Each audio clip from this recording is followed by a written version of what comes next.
Nah, susu, proses jenis susu itu berada di tengah-tengah antara kotoran dan darah. Di perut binatang ternak itu, ada di situ susu itu. Ada di tengah-tengah antara ini kotoran, ini darah. Tapi susunya segar, enak, lezat. Tidak ada bau kotoran dan tidak ada darah. Itu kalau kita renungkan, bisa menjadi pelajaran bagi kita. Begitu canggihnya Allah menciptakan itu. Apolong, tetapi tidak pengaruh. Kumpul jadi satu dalam sebuah perut binatang ternak. Kumpul dengan kotoran, kumpul dengan darah. Walaupun susu itu nanti kalau dibiarkan memerah jadi darah.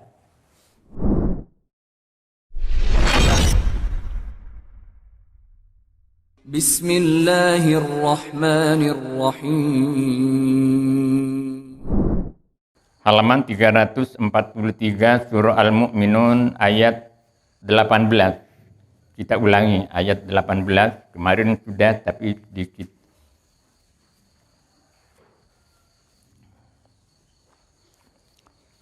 A'udzubillahi minasyaitonirrajim. Bismillahirrahmanirrahim. Alhamdulillahirabbil alamin. Assalatu wassalamu ala asyrofil mursalin sayyidina Muhammad wa ala alihi wa sahbihi ajma'in, amma ba'du.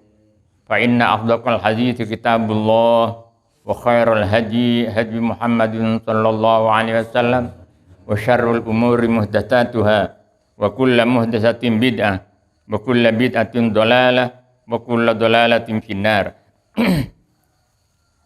A'udzu billahi minasy syaithanir rajim. Wa anzalna minas samaa'i ma'an biqadarin fa'askannahu fil ardi wa inna 'ala dhahabin bihi laqadirun. فأنشأنا لكم به جنات من نخيل وأعناب لكم فيها فواكه كثيرة ومنها تأكلون وشجرة تخرج من طور سيناء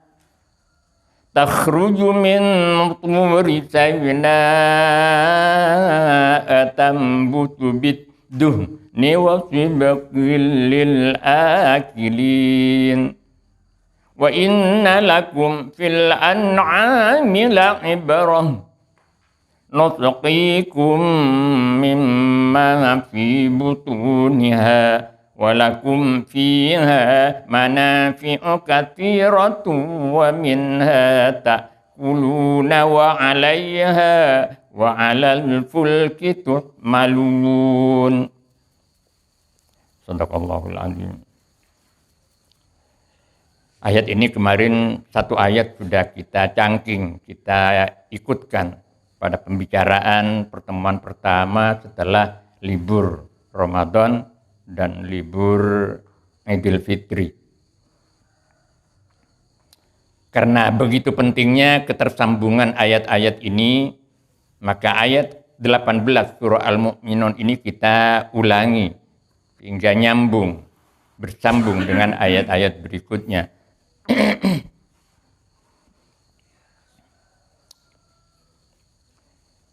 Pada ayat-ayat sebelum ini Allah Subhanahu wa taala menunjukkan kemahakuasaannya menciptakan manusia melalui tahapan-tahapan dan melalui proses-proses yang sangat mengagumkan. Mulai dari setetes air mani sampai berproses lahir menjadi seorang bayi. Itu sungguh sangat mengagumkan. Di samping itu, Allah juga menuntut perhatian manusia terhadap nikmat-nikmat yang diberikan di balik proses-proses ciptaan manusia itu.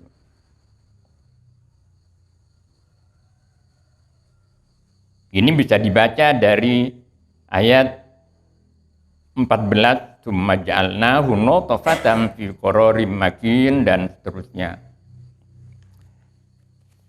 Pada ayat 18 ini juga Allah berbicara tentang ciptaan makhluk-makhluknya yang lain,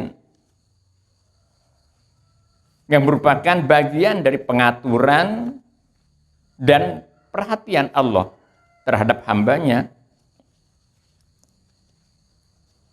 Pada ayat 18 ini Allah berfirman, wa anzalna, dan kami telah turunkan,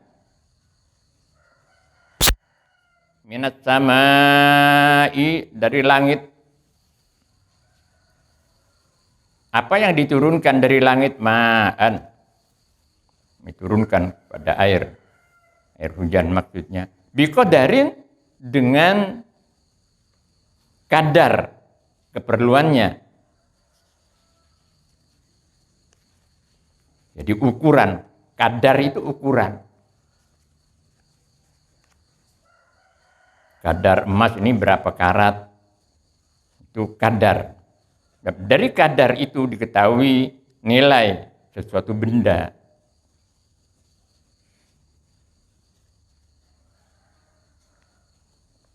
Ukuran. Sehingga tidak terjadi kelebihan atau kekurangan. Wanzalna, dan telah kami turunkan minas samai, dari langit, ma'an, kami turunkan air hujan maksudnya, biqadarin, dengan ukuran sesuai dengan keperluan. Fa'atkannahu fil ardi, maka kemudian kami menjadikan air itu menetap fil ardi, di bumi. Apakah menetapnya itu di atas permukaan bumi, atau menetapnya itu masuk ke dalam perut bumi itu sendiri, sehingga tersimpan di dalam perut bumi untuk dikeluarkan sedikit demi sedikit. Itu Allah yang ngatur. Wa inna ala dhahabim bihi laqadirun, padahal sesungguhnya kami, kata Allah, ala dhahabin, untuk menghilangkan itu, ala dhahabin bihi, untuk menghilangkan itu, laqadirun, benar-benar berkuasa. Menghilangkan air itu benar-benar berkuasa Allah.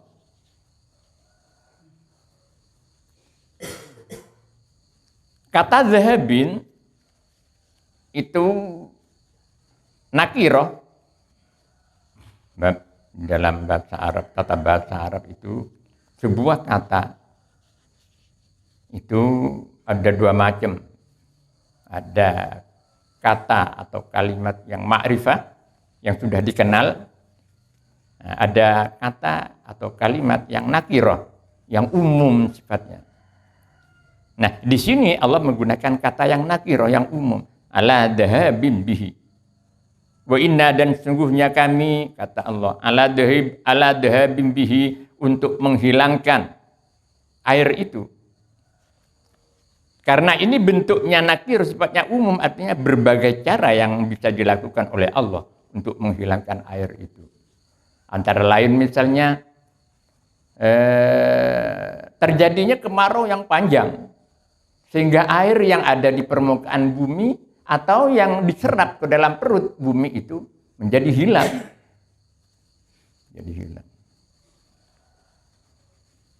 Atau dengan memperlambat turunnya hujan, sehingga air yang sudah ada di perut bumi itu habis dipergunakan untuk keperluan yang bermacam-macam, untuk mengairi sawah, untuk minum. Karena lambat datangnya hujan, sehingga menjadi kering, kurangan. Atau juga air yang diturunkan oleh Allah itu diserap sampai ke perut bumi yang paling dalam, sehingga tidak bisa menimbulkan sumber mata air. Ini rahasia ketika Allah menggunakan kata menghilangkan itu dengan kalimat nakirah.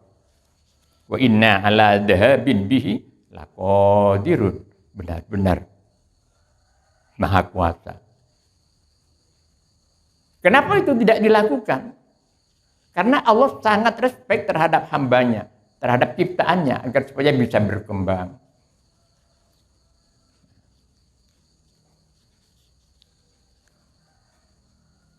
Ini menunjukkan kemahakuasaan Allah. Tapi di sisi lain, ini Allah mengundat-undat. Mengundat artinya menyebutkan kebaikan-kebaikan yang dilakukan oleh Allah agar supaya nanti bisa dijadikan sebagai pelajaran. Dari pelajaran itu kemudian hamba Allah manusia menjadi sadar bahwa semua adalah pemberian Allah sehingga bisa kembali mengabdi dan menyembah kepada Allah. Akhirnya larinya menjadi syukur terhadap nikmat. Kalau tidak, itu menjadi kebalikannya, yaitu kufur nikmat yang akan membahayakan, dicabut nikmat itu dari manusia. Fa'ansya'na lakum bihi jannatin min nakhili wa a'nab. Fa'ansya'na maka kemudian kami tumbuhkan. Fa'ansya'na maka kemudian kami tumbuhkan. Atau lalu kami tumbuhkan. Lakum untuk kalian semua. Bihi dengan air itu. Jannatin kebun-kebun. Min nakhilin dari anggur. Wa a'nabin dan dari kurma.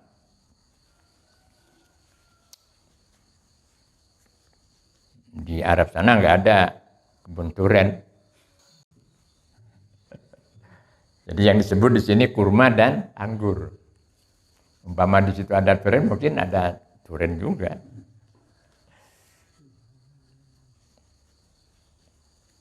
Dari air itu kemudian Allah menciptakan kebun-kebun yang di dalamnya ada kebun kurma, ada kebun anggur, wa nabin dan kebun kurma. Lakum fiha fawakihu, bagi kamu fiha dalam kebun-kebun itu fawakihu katsiratun, buah-buahan yang banyak jenisnya.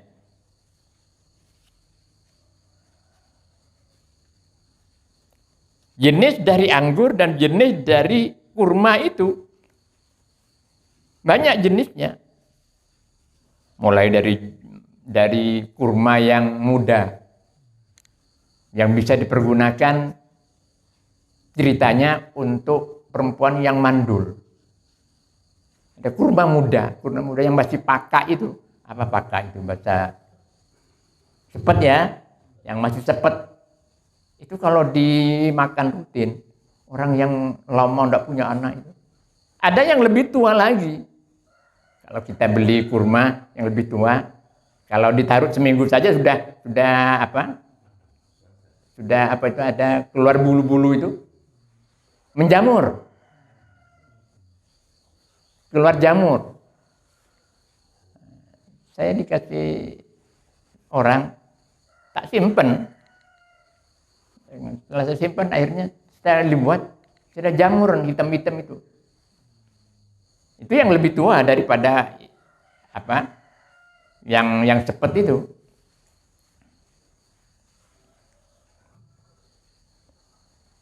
Ini sudah memerlukan profesionalitas ini. Berarti ada pegawai tetap ini nanti. Ini urusannya Pak Ketua ya, pengurus ini. Ketua yayasan.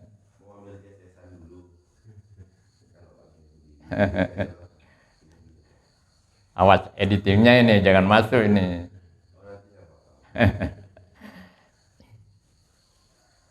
Jadi bermacam-macam kurma itu. Anggur juga begitu.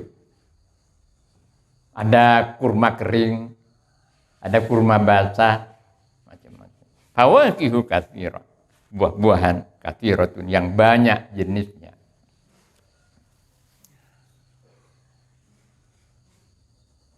Bapak, sesuatu yang masuk ke mulut itu dalam bahasa Arab ada dua kata yang dipergunakan.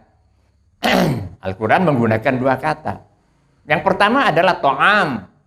To'am itu makanan untuk tujuan mengenyangkan perut. Nasi, kue-kue. Kalau untuk kelezatan, itu fakihah namanya. Sehingga diterjemahkan buah. Kalau buah itu kan tidak untuk mengenyangkan. Ingin kenyang misalnya makan buah, tak kenyang. Tapi kalau nasi walaupun cuma 1 piring, makan buah walaupun 2 kilo, tak kenyang. Karena memang daya zatnya tidak untuk mengenyangkan. Itu rahasia bahasa Arab yang canggih ya. Jadi ta'am itu makanan yang masuk ke mulut untuk mengenyangkan perut. Tapi kalau masuk ke mulut tidak untuk mengenyangkan, tidak membuat kenyang, berpengaruh pada kenyangnya perut, itu bukan ta'am, tapi fakihah namanya. Kemudian dalam terjemahnya disebut sebagai buah. Nah di sini fawakihu katsiratun, buah-buahan yang banyak jenisnya. Wa minha ta'kulun, dan dari buah itulah ta'kulun, kamu makan. Wa syajaratan takhruju min turi sayna'atum tambutu bid-duhni wa fibqil lil akilin. Wa syajaratan takhruju, dan kami tumbuhkan syajaratan kepada pohon. Yang dimaksud ini pohon zaitun. Wa syajaratan, dan kami tumbuhkan lakum untuk kamu syajaratan kepada pohon zaitun, takhruju yang keluar min turi Sainaa, dari gunung Sainaa yang bercahaya.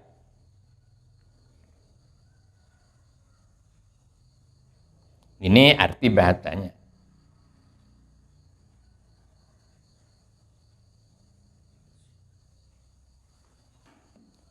Jadi pohon zaitun itu pertama kali ditemukan di Gunung Tur Sina. Tur itu gunung, Saina itu bercahaya atau indah atau gunung yang diberkati. Kenapa gunung itu disebut sebagai gunung yang diberkati? Karena di gunung itulah Nabi Musa wawancara dengan Allah Subhanahu wa taala. Itu bisa dilihat dalam surah Al-A'raf ayat 142 dan 143.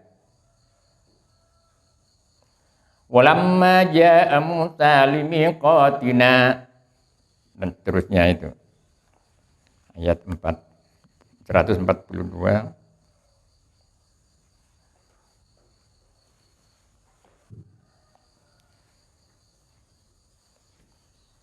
Walamma ja'a Musa limiqatina wa kallamahu rabbuhu qala rabbi arini anzur ilaik.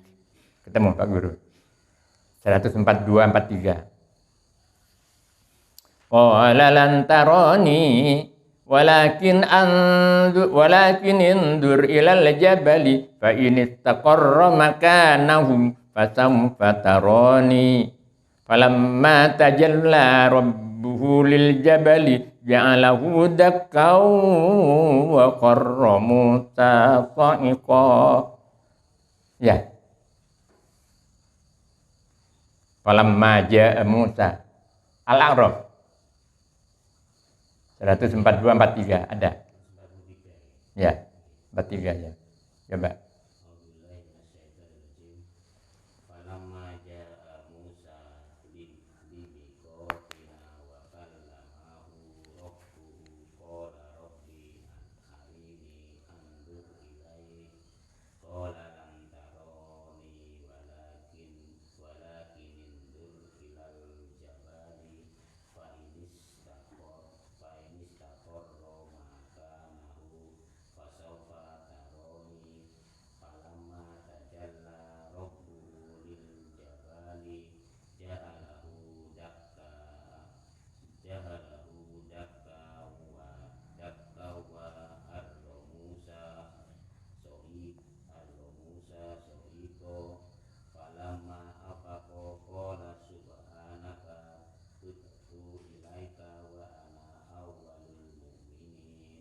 Terjemahnya. Artinya, dan ketika Musa datang untuk munajat pada waktu yang telah kami tentukan, dan Tuhan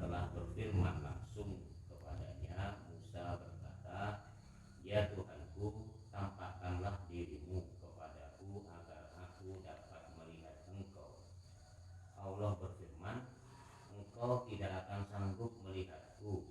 Namun lihatlah ke gunung itu. Jika ia tetap di tempatnya sebagai sedia kala, niscaya engkau dapat melihatku. Maka ketika Tuhannya menampakkan keagungannya kepada gunung itu hancur luluh dan Musa pun langsung jatuh pingsan.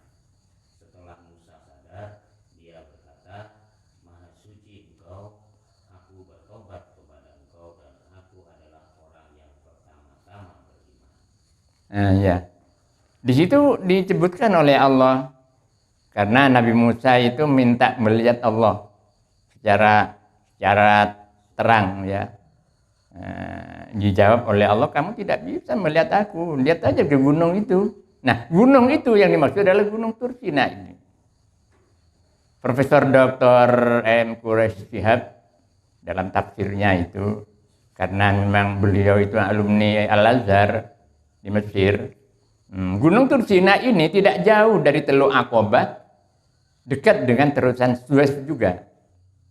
Jadi mungkin beliau, Pak Quraish, sudah ke sana, sudah ada penelitian. Jadi jaraknya memang tidak jauh. Ada di Mesir. Al-Azhar itu kan di Mesir. Alumninya termasuk Pak Quraish ini termasuk mahasiswa yang sangat, kalau umpama ada double cum laude ya. Pak Quraish ini double cum laude. Bisa ngarang tafsir jadi mahasiswanya. Bahkan ada pakar-pakar Al-Azhar yang menurut tafsir Al-Muntakhab itu banyak dikritik oleh Pak Quraish.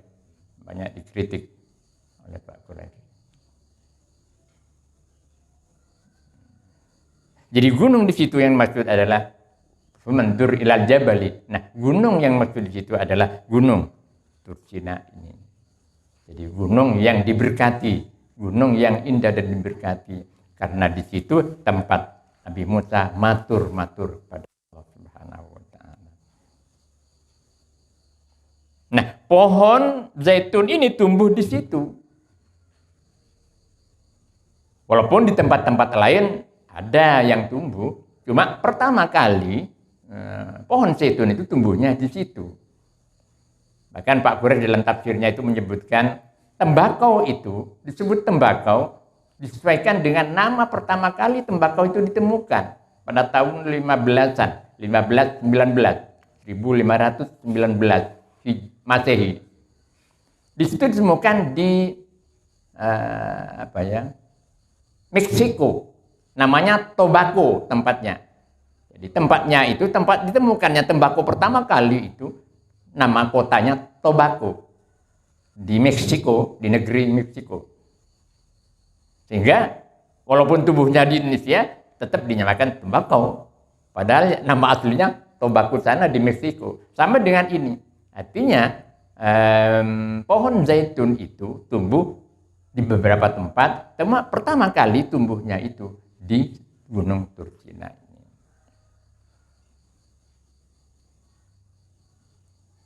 Tambutu bidduhni wasibki lil akilin. Tambutu yang tumbuh pohon zaitun itu, pohon itu bidduhni dengan menghasilkan minyak yang kemudian disebut minyak zaitun. Mahal ini.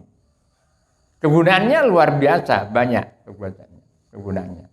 Bisa untuk gorengan, tapi jarang katanya ini. Karena mahal. Jadi minyak zaitun itu fungsinya hampir sama dengan minyak-minyak yang lain, minyak goreng yang lain. Cuma yang minyak zaitun ini nggak bawa efek apa-apa pada kesehatan. Lain berbeda dengan minyak-minyak yang ini. Apalagi yang minyak curah. Nah, sekarang kan sudah banyak minyak-minyak, kemasan minyak itu. Yang banyak membawa efek sebetulnya. Apalagi minyak gelenta. Gelenta sudah dipakai berkali-kali, disimpan, kemudian diendapkan kotorannya, dimasak lagi. Wah, itu sudah nggak sehat untuk kesehatan. Nah, sekarang karena ikut-ikut mahalnya minyak kemarin, sekarang ada namanya minyak kita. Nah, itu kalau ditahan Kalau ditahan menjadi apa ya? Sudah enggak jernih lagi, bureng, budak. Jadi budak. Apalagi itu. Jadi jauh sekali kalau dibanding dengan minyak zaitun. Saya sih enggak tahu minyak zaitun seperti apa, karena mahal-mahalnya luar biasa katanya begitu. Dan banyak kegunaan-kegunaan dari minyak zaitun itu, antara lain untuk industri kecantikan minyak zaitun itu. Untuk mengobati penyakit-penyakit tertentu misalnya, untuk menghaluskan kulit, sebutkan begitu. Tambutu biduni, tumbuh menghasilkan minyak, ya minyak zaitun itu. Wasibqil lil akilin, dan menjadi lauk pauk lil akilin bagi yang makan. Sibqil menjadi lauk pauk. Jadi lezat minyaknya itu, enak. Tapi enggak beredar itu di umum itu karena mahalnya luar biasa katanya. Zaitun.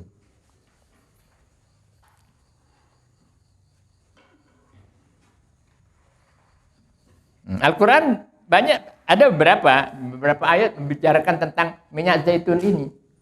Dalam surah At-Tin, wattini wazzaitun, dan buah tin, wazzaitun, dan minyak zaitun. Wa inna lakum fil an'ami la'ibrah, wa inna, dan sungguhnya lakum bagi kamu fil an'ami di dalam binatang ternak la'ibrah, ada ibrah. Ibrah ini berasal dari kata abaroh, yang berarti melintas atau menyeberang. Abaroh, melintas atau menyeberang. Nah, sedang melintas dan menyeberang itu pindah dari satu tempat ke tempat yang lain. Yang kemudian ibrah itu diterjemahkan dalam bahasa Indonesia menjadi pelajaran. Ibrah untuk menjadikan pelajaran. Maksudnya, di dalam binatang ternak itu banyak pelajaran-pelajaran yang perlu kita kaji, perlu kita renungkan. Nuskikum mimma fi butuniha, nuskikum yang kami beri minum kalian, mimma dari sesuatu, atau dari apa, fi butuniha yang ada di dalam perut binatang ternak itu. Berupa air susu.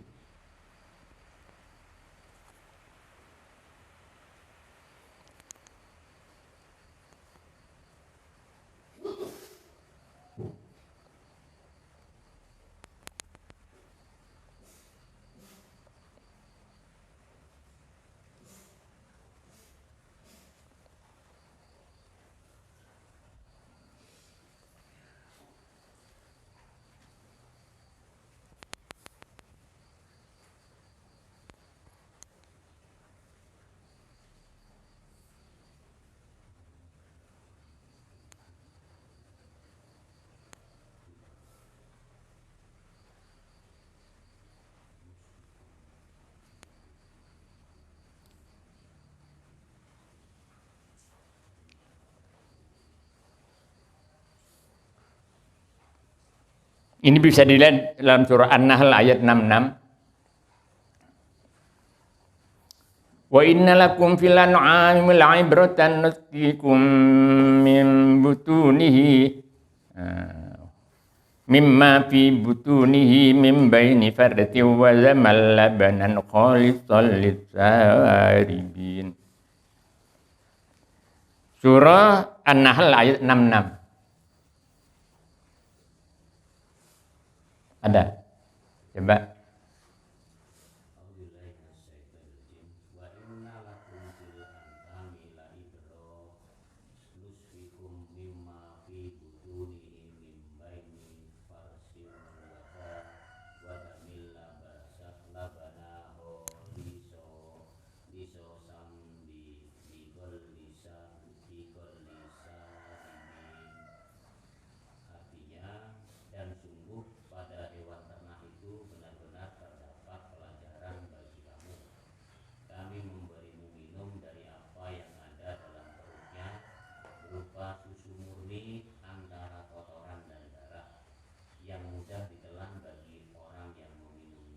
Nah, susu proses jenis susu itu berada di tengah-tengah antara kotoran dan darah.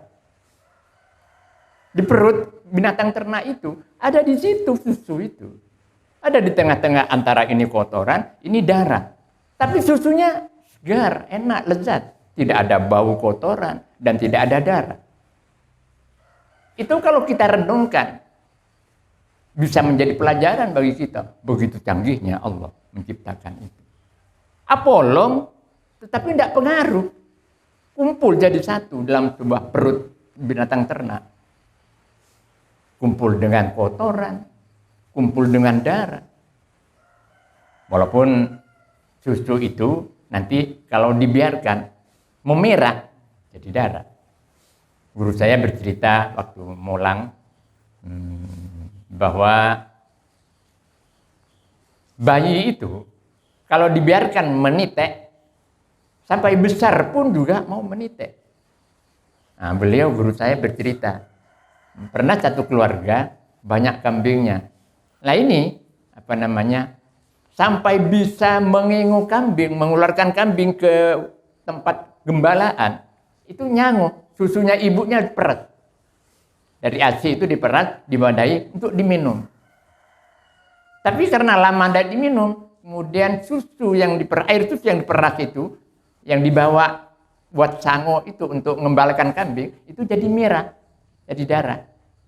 Jadi darah. Dari situ kemudian dia berhenti minum susu. Artinya apa? Susu itu lama-lama kalau dibiarkan menjadi warnanya merah dan menjadi darah.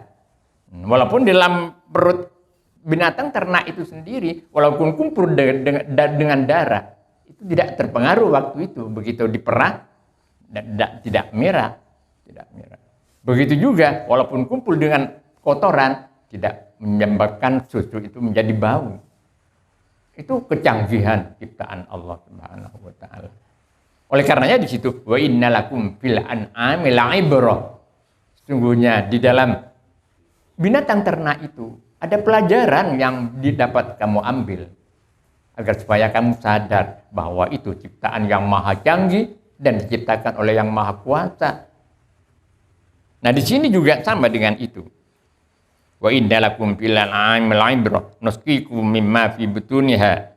Kami berminum kalian mimma dari sesuatu fi butuniha yang ada di dalam perut binatang ternak itu berupa susu itu tadi. Walakum fiha manafi'u katsirah, dan bagi kamu juga fiha di dalam binatang ternak itu manafi'u katsirah, ada manfaat-manfaat yang banyak. Mulai dari dagingnya, kulitnya, bulunya, susunya, bahkan kotorannya juga. Kotorannya. Kalau di perkebunan itu beli itu. Untuk pupuk tanaman kopi, tanaman coklat, itu beli pada orang-orang kampung. Karena memang bagus sekali kualitas pupuknya. Walaupun perlu diantisipasi juga, karena pupuk kandang itu rawan kesenengin gadget, suka gayat. Itu kalau pupuk kandang, itu gayanya juga ikut di situ. Saya tahu, karena di belakang saya pernah tanam lombok. Setelah di pupuk kandang itu, kecuali pupuk kandang yang sudah difermentasi, kayak di kecamatan itu, baratnya kecamatan, itu sudah diolah, itu sudah tidak seneng gayatnya. Jadi walakum fiha manafi'u katsirah, dan bagi kalian fiha dalam binatang ternak itu ada manfaat-manfaat yang banyak. Wa minha ta'kulun, dan dari sebagian binatang ternak itu ta'kulun, kamu makan. Ada binatang-binatang yang dimakan dagingnya.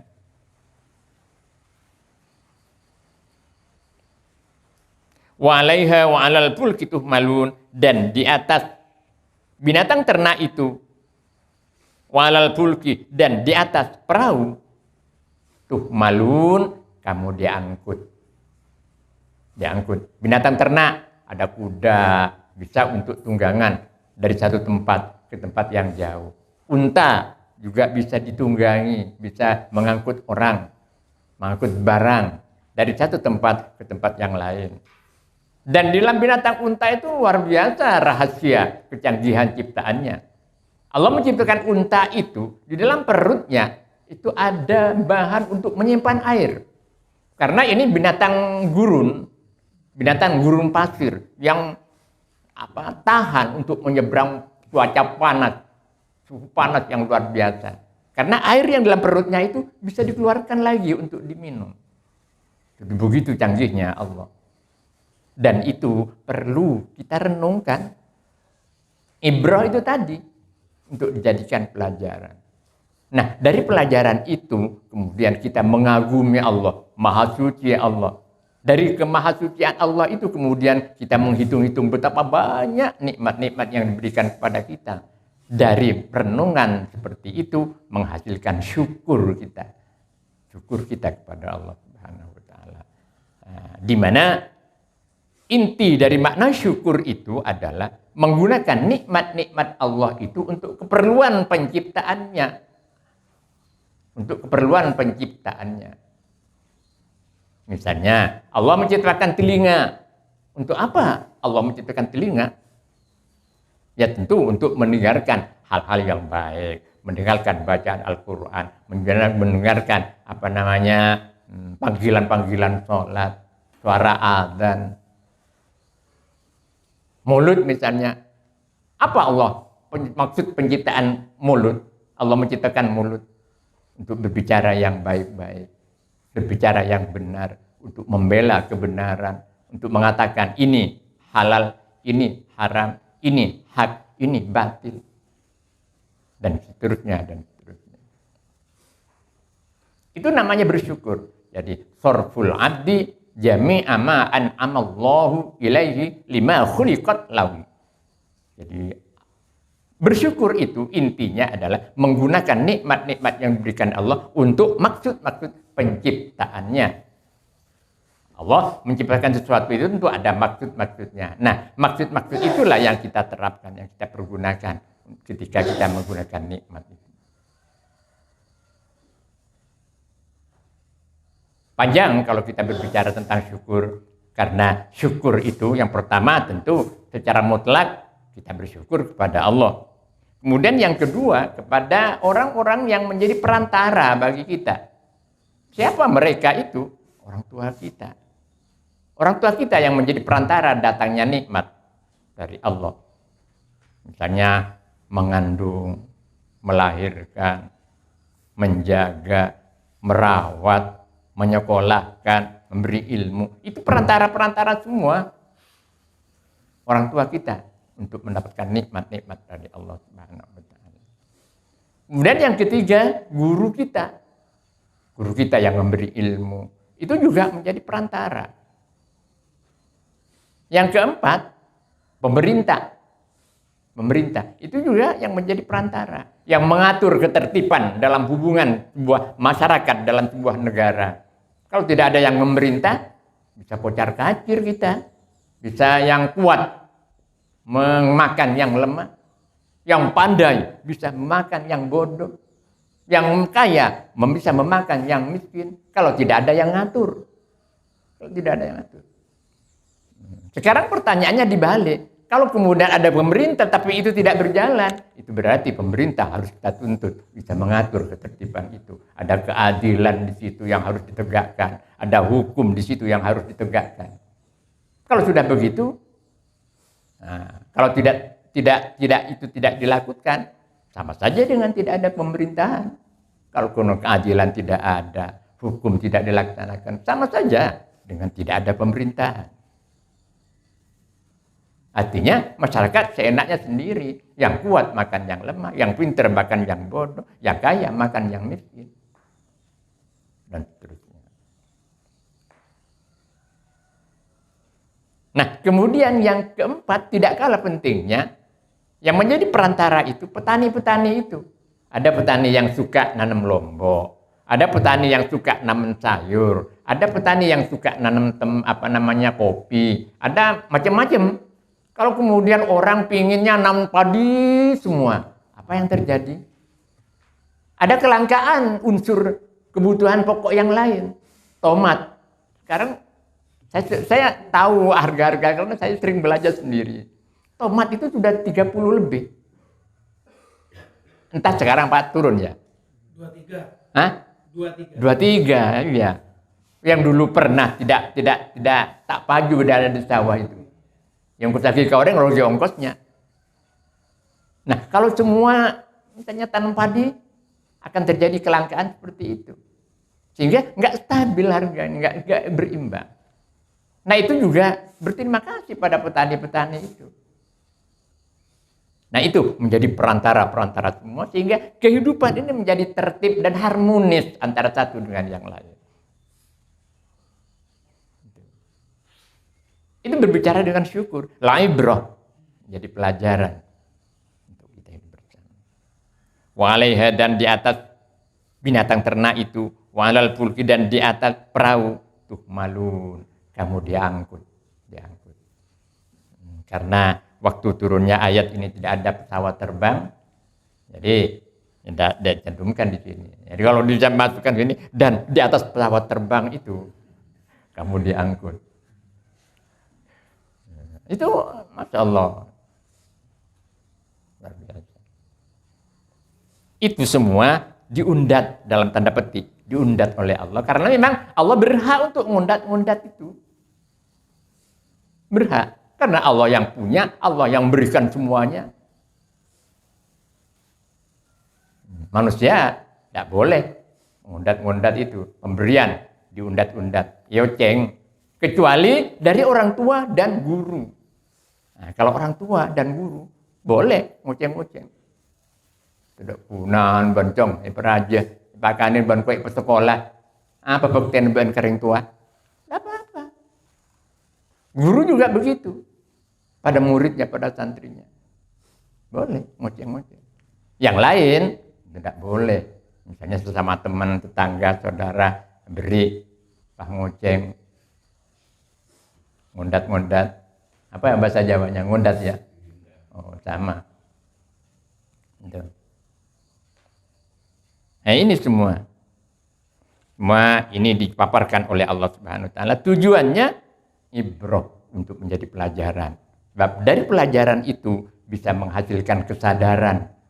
Kalau renungannya betul, merenung secara betul, apalagi maka aneh sekali ketika seorang ilmuwan, peneliti, seorang ilmuwan, kemudian dia tidak masuk dalam kesadaran. Padahal analisa ilmu itu mesti kebenaran. Dan kebenaran itu yang mutlak adalah dari Allah Subhanahu wa taala. Al-haqqu mir rabbik. Kebenaran yang mutlak itu adalah ada pada Allah Subhanahu wa taala. Walaqad arsalna Nuhan ila qaumihi wallahu a'lam bissawab.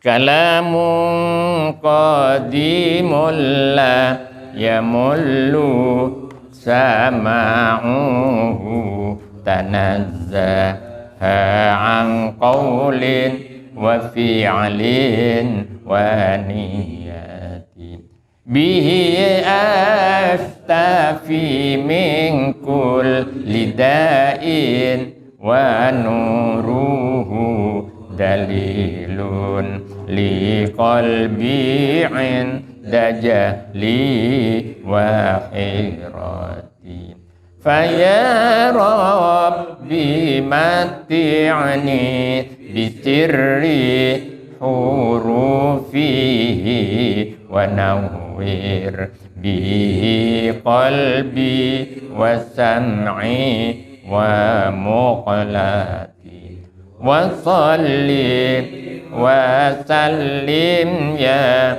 ilahi ala nabi wa alin wa ashabin bihim nil tubuhyati wa ya rabbi zidni bi ilman wa hikmatan bijahin nabi man ja'ana bil hidayati.